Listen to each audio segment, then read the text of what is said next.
Bienvenue dans Nandayo, l'émission centrée sur la présentation d'animés méconnus du grand public. Et bien sûr, comme d'habitude, je vais seulement raconter les premiers épisodes de l'animé afin que vous puissiez le continuer de vous-même si l'intrigue vous intéresse. Bref, aujourd'hui on s'attaque à Ice Core Girl, un animé globalement en 3D qui a pour thème les jeux vidéo rétro. Et ouais, il y aura du Street Fighter 2, vous êtes prévenus, vous avez vu l'intro, vous êtes pas con. Ice Core Girl de base, c'est un manga écrit par Rensuke Oshikiri, sorti le 25 octobre 2010 au Japon, puis le 4 juillet 2019 en France. Ouais, ça a pris pas mal de temps à venir chez nous. Bon, c'est purement subjectif, mais je trouve le manga plutôt moche par rapport à l'animé qui est sorti le 14 juillet 2018. Mais après c'est mon avis, à vous de forger le vôtre. Sachez aussi que les 2 saisons sont actuellement disponibles sur Netflix. Si cette vidéo vous donne envie d'aller voir l'animé, bah foncez en fait. Bon, on perd pas plus de temps, c'est parti.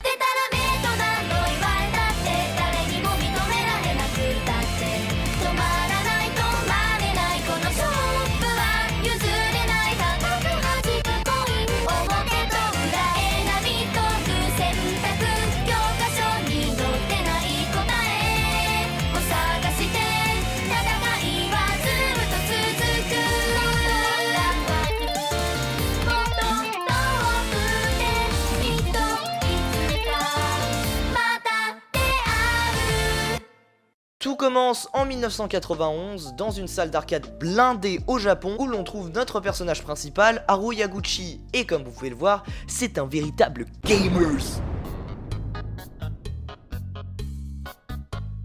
Et c'est la casse-prison.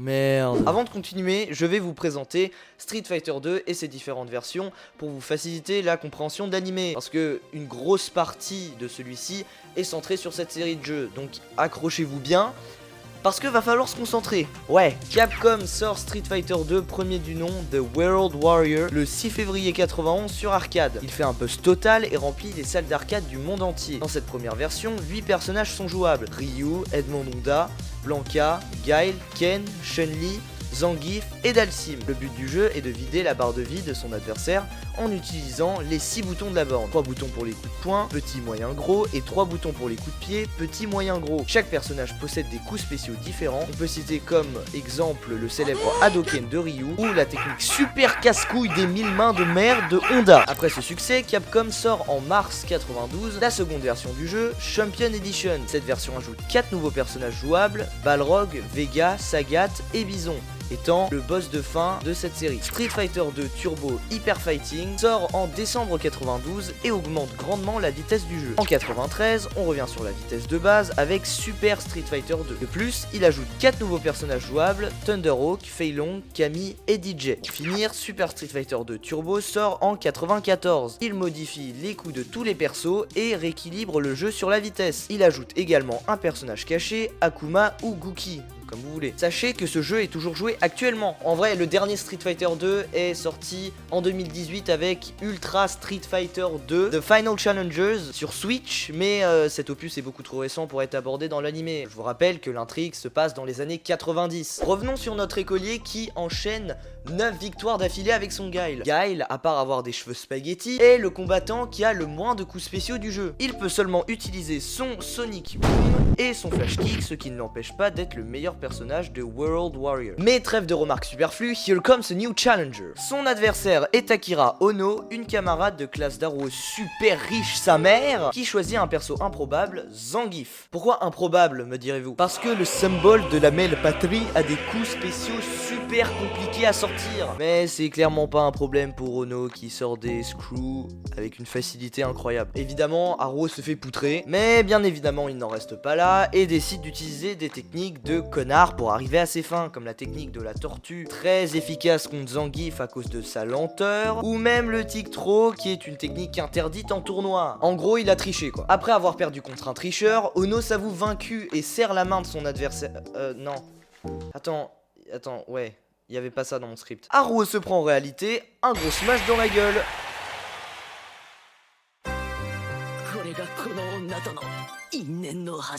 Ça, c'est une référence à l'écran de défaite de Guile de SF2. C'est aussi pour ce genre de petits détails que j'adore cet anime. Akira est issue d'une famille riche. Elle est belle, studieuse, sportive, populaire. Tout le contraire d'Haru en fait. Lui, sa passion, c'est les jeux vidéo. Il se considère comme le roi de la salle, de bain, de sport, genre... Bon, de la salle d'arcade bien évidemment. Qui aurait pensé que l'innocente Akira Ono allait à ce genre d'endroit où la délinquance règne? C'est très boomer ce que je dis, mais c'était vraiment les mentalités de l'époque. On retrouve Haruo dans une autre salle d'arcade en train de jouer à Splatterhouse sous le regard d'Ono. C'est un jeu d'horreur où le héros porte un masque mystérieux pour sauver son amoureuse. Comme arme, on peut utiliser des haches, des machettes, des planches. Le héros affronte des zombies, des sangsues, des types armés de scie.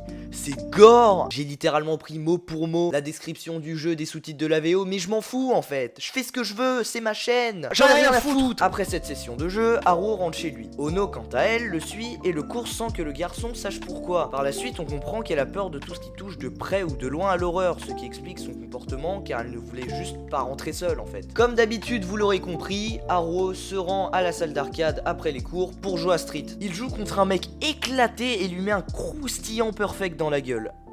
Je sais même pas si ça se dit. Le mec en question a à peu près la même réaction que moi, perdant un énième match contre le Daddy Dude Nohan sur Smash. Mais c'est plus le cas en fait. Je l'ai battu hier. Chais.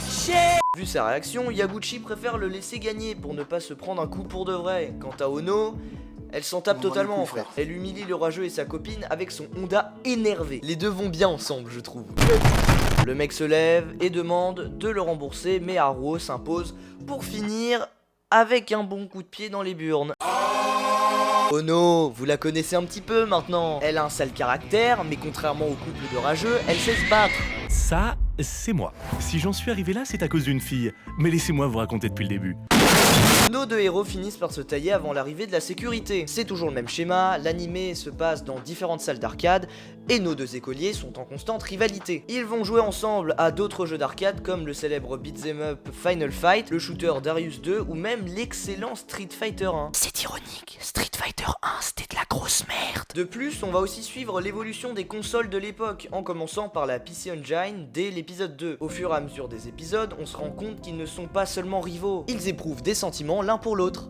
Mais sans déconner. Mais vous allez voir que c'est pas si facile pour Akira de rester avec Haruo, car elle est la plupart du temps étouffée par la quantité d'activités que lui réserve sa tutrice. Et ouais, parce que ses parents sont à l'étranger et veulent contrôler la vie d'Akira à distance. Le majordome d'Eono et le chauffeur personnel d'Akira jouent également un rôle important car il soutient la jeune fille dans sa passion, pour qu'elle puisse respirer un petit peu. Vous l'aurez compris, High Score Girl est un animé plus orienté romance que jeu rétro du coup. Les personnages sont bien écrits, le chara-design en 3D est très réussi je trouve, l'humour est vraiment sympa, surtout avec le personnage de la mère d'Haruo, et pour finir, ça provoque beaucoup de nostalgie pour certains, bon c'est pas vraiment mon cas, mais je m'en fous. En point négatif, je dirais qu'il y a beaucoup trop de flashbacks, un opening passable et de l'incohérence pour certains épisodes, genre cette scène où il y a des voitures qui sont stoppées par des sprites de jeu pour laisser passer Haruo. Bonjour la facilité scénaristique. Cet animé mérite selon moi la note de 15 sur 20. Je vous rappelle qu'il est disponible actuellement sur Netflix, donc vraiment n'hésitez pas, foncez. Je vous le conseille.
Remember, son, dying is gay. Yes, father.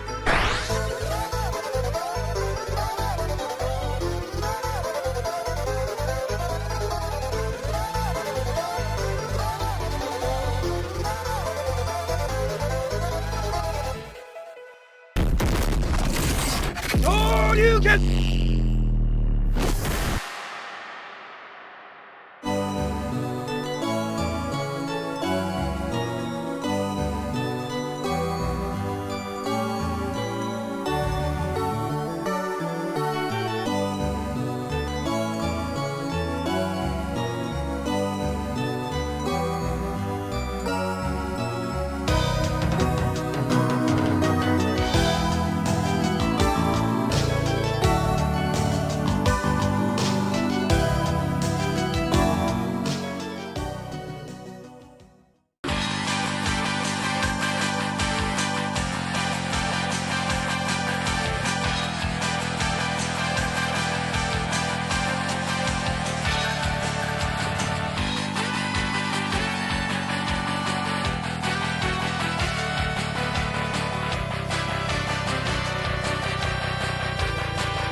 Never gonna let you down. Never gonna run around and desert you.